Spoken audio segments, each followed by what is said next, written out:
Kozhikode medical കോളേജിലെ ICU പീഡന കേസിൽ സീനിയർ നഴ്സിംഗ് ഓഫീസറെ സ്ഥലം മാറ്റിയ നടപടിക്കെതിരെ ഗവൺമെന്റ് നഴ്സസ് യൂണിയൻ. നടപടി നഴ്സുമാരുടെ മനോവീര്യം തകർക്കുമെന്നും സർക്കാർ ഇടപെട്ട് അടിയന്തരമായി നടപടി പിൻവലിക്കണമെന്നും സംഘടന ആവശ്യപ്പെട്ടു. അതിജീവിതയ്ക്ക് അനുകൂലമായി മൊഴി നൽകിയ സീനിയർ നഴ്സിംഗ് ഓഫീസർ PP അനിതയെ സ്ഥലം മാറ്റിയ നടപടിക്കെതിരെയാണ് നഴ്സസ് യൂണിയൻ രംഗത്ത് വന്നിരിക്കുന്നത്.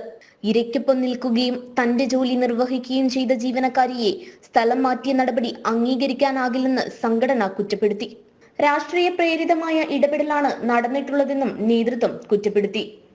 ഇത് തികച്ചും കോടതി ലക്ഷ്യം തന്നെയല്ല ഇതിന്റെ പിന്നിൽ പ്രതിപക്ഷ സർവീസ് സംഘടനകളുടെയും പ്രതിപക്ഷ രാഷ്ട്രീയ പാർട്ടികളുടെ ഒരു ഗൂഢാലോചന ഉണ്ട് എന്നാണ് ഞങ്ങൾ ആരോപിക്കുന്നത്. ഇത് ന്യായമല്ലാത്ത ഒരു കാര്യമാണ് നടന്നിട്ടുള്ളത്.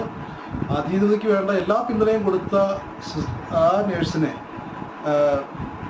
ഒരു കാരണം പറഞ്ഞുകൊണ്ട്, അപ്പോൾ കുളം കലക്കിയാലും കുളം കലക്കിയില്ലെങ്കിലും ആടിനെ കൊല്ലും എന്ന് പറഞ്ഞ ഒരു സ്ഥിതിവിശേഷമാണ് ഉണ്ടായിട്ടുള്ളത്. ഇതിനെതിരെ കേരള ഗവൺമെന്റ് നഴ്സസ് യൂണിയൻ ശക്തമായ പ്രതിഷേധ നടപടികളിലേക്ക് പോകും. കോടതിയെ വരെ ഞങ്ങൾ ഇതിനെ സമീപിച്ചുകൊണ്ട് നീതിന്യായ വ്യവസ്ഥയെ സമീപിക്കാൻ ഞങ്ങൾ ആഗ്രഹിക്കുകയാണ്. അത്തരത്തിലുള്ള സമീപനം എടുത്തുകൊണ്ട് ഞങ്ങൾ മുന്നോട്ട് പോകാൻ തീരുമാനിച്ചിരിക്കുകയാണ്. കോടതി നിരീക്ഷണത്തിലിരിക്കെ ചില കുറ്റങ്ങൾ ആരോപിച്ച് വീണ്ടും ഇടുക്കിയിലേക്ക് സ്ഥലം മാറ്റിയ നടപടി നഴ്സുമാരുടെ മനോവീര്യം തകർക്കും.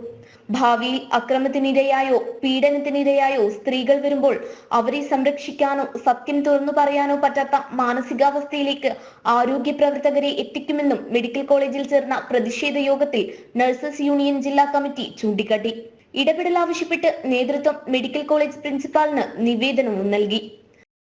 ജനം, കോഴിക്കോട്.